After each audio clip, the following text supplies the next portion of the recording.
During this webinar, I want to talk to you about the importance of solid topic sentences in each of your body paragraphs.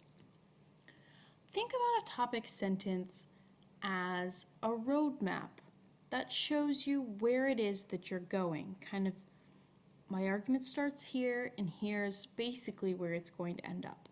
You're not trying to give away the farm, but you are trying to shape a clear, unified, unique argument for each body paragraph. I really like to think about it like this cartoon here. And then Dorothy remembered she was colorblind. Which path is she taking? Who knows? She's colorblind. She can't follow the yellow brick road. Same is true for a topic sentence.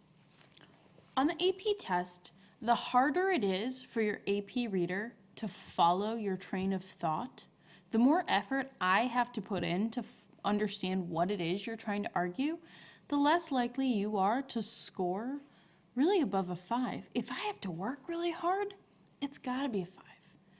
Organization, of course, in a timed writing is not nearly as purposeful as in published writing, but it is crucial to set each of your paragraphs up for success with a topic sentence. So as a quick reminder, a topic sentence should do a few things. It should be the first, second, or third sentence of your paragraph. You sometimes might want to start off with a sentence of context. That's fine. But if your topic sentence or your argument for your paragraph doesn't emerge until, I don't know, the end of your paragraph, then you're kind of missing the boat. Topic sentence should also, okay, sorry Dorothy, you're out, should also connect back to the thesis explicitly. If your thesis says that you're going to write about power, and the topic sentence of your first paragraph in no way mentions power, you're probably not going to have a very organized essay. A topic sentence should also connect to meaning, the characters, and begin to reveal the so what. But don't give away the farm. And when applicable, you should also reference method in your topic sentence. Ultimately, a topic sentence should be for what unique piece of the argument, piece of the essay you're going to write about. Oh, I love right-clicking and fixing that problems. Okay. If you set up a clear argument for each paragraph, you're going to have a totally solid, easy to follow essay. Let's take a look at an example.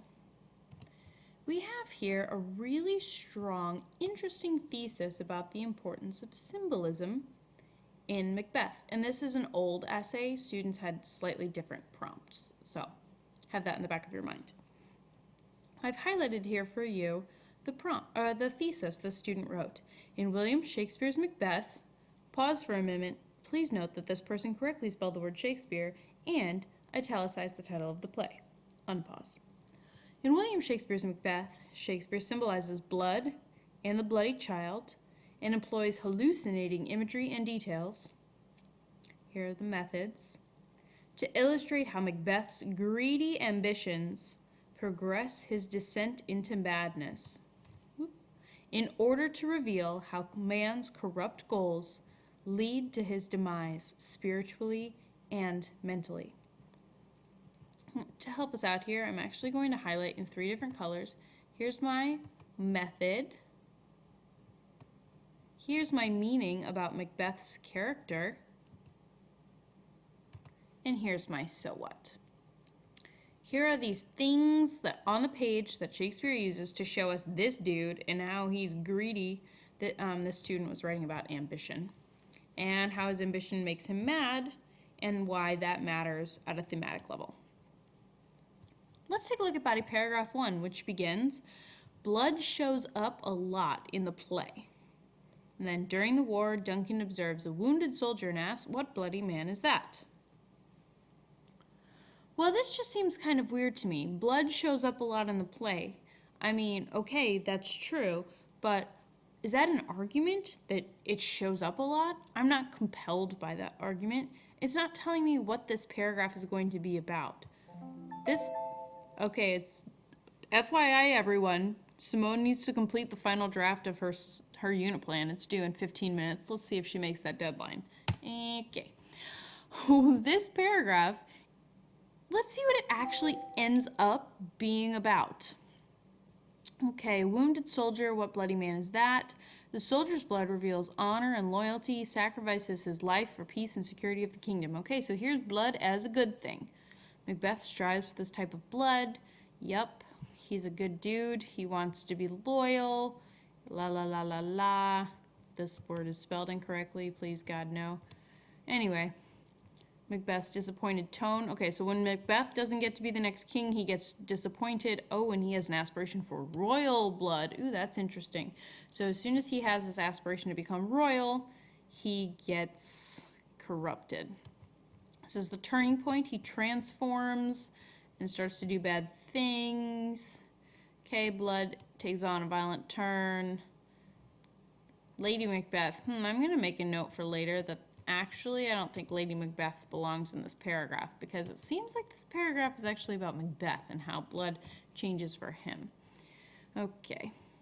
Macbeth, Macbeth, Macbeth, the blood of Duncan, la la la la la. Okay, so this whole paragraph is about how blood, the symbol or the motif of blood, reemerges and shows the transition of Macbeth from a really loyal guy who's killing people and bleeding for the king to someone who is killing the king and spilling his blood. That needs to be the topic sentence of this paragraph. If I look back at my list of what a topic sentence needs to do, which I don't remember where I put that, it's here. Connect back to the thesis, talk about the character, reveal a so what a bit, but don't give away the farm.